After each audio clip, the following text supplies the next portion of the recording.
My name is Loke Johannessen. I'm a system specialist at Mirantis in Denmark. Own Brand is a financial institute. We deal in insurance, banking, pension, and also car leasing. The painful thing about managing the legacy apps were that it was extremely hard to debug errors in production and also testing. I had to reboot so many machines. It horrifies me to think back to it. And I really wanted that to change, and I could see that the legacy systems, even though we could redesign them, still wouldn't help the day-to-day operations problem with managing it.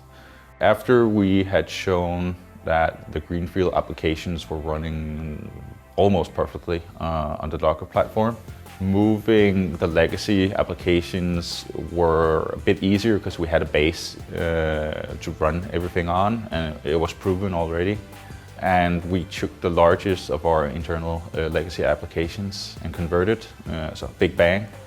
And it took from start to finish about 3 months. And then it was just like a processing line. We could just convert applications on the fly. Since almost all of our legacy applications has been moved, I use almost none of my time managing the old legacy applications.